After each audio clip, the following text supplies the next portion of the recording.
সম্মানিত দর্শক, আপনাদের সবাইকে আরো একবার স্বাগত জানাচ্ছি এশিয়ান স্পোর্টস 30-তে।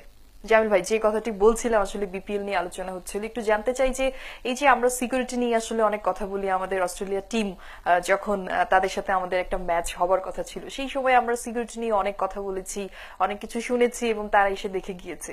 এই যে বিপিএলটা হচ্ছে, আসলে বিপিএল এর সময় এখন আমরা শুনছি যে তারা খেলতে আসবে।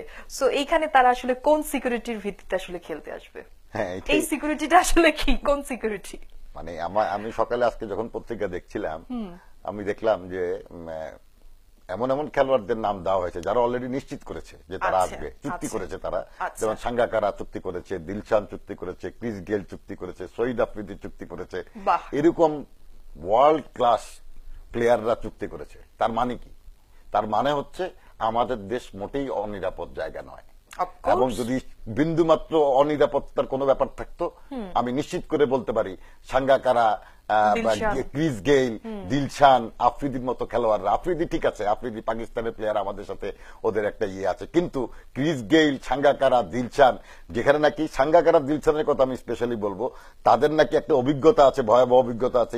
পাকিস্তানে তাদের উপরে হামলা হয়েছিল, তারাও দুজনও কিন্তু ওই দলের সদস্য ছিল।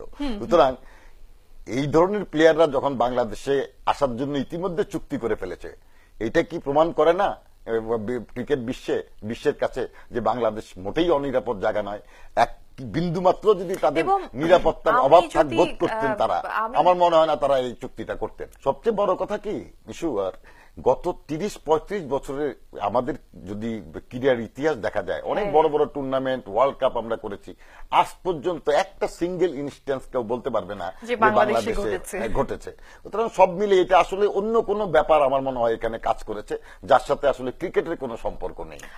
হয়তো একদিন আমরা জানতে পারবো আসলে অস্ট্রেলিয়া কি স্পেসিফিক রিজনে তখন এই সফরটা করতে দেয়নি। তবে ভালো জিনিস হচ্ছে যে এই বিপিএলটা করলে যদি 70-80 জন বিদেশি প্লেয়ার বা 100 জন বিদেশি খেলোয়াড় আমাদের এখানে খেলতে আসে, তাহলে পুরা ক্রিকেট বিশ্বের কাছে, পুরা বহির্বিশ্বের কাছে এটা প্রমাণ হবে যে বাংলাদেশ মোটেই অনিরাপদ জায়গা নয়। আর ইতিমধ্যে আপনি দেখেন, বিন্দুমাত্র প্রবলেম থাকলে আইসিসি কি এত আগে জানিয়ে দিত যে না, আন্ডার-19 ওয়ার্ল্ড কাপ বাংলাদেশই অনুষ্ঠিত হবে?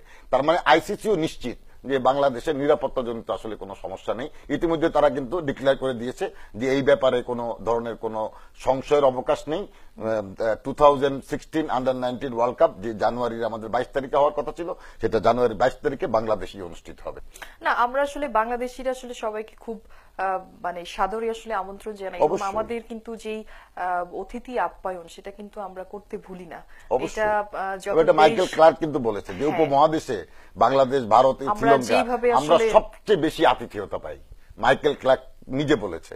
আবার আরেকটা দিকে দেখেন যে আয়ান চ্যাপেলের মতো লোক, যে গ্রেট ক্রিকেটার, অস্ট্রেলিয়ার ক্যাপ্টেন, স্পষ্টবাদী হিসেবে যাকে বলা হয়, পরিচিত বলা হয়, সেই আয়ান চ্যাপেল বলেছে যদি এটা আজকে বাংলাদেশ না হয় ভারত হতো, তাহলে কি অস্ট্রেলিয়া না করতে পারত?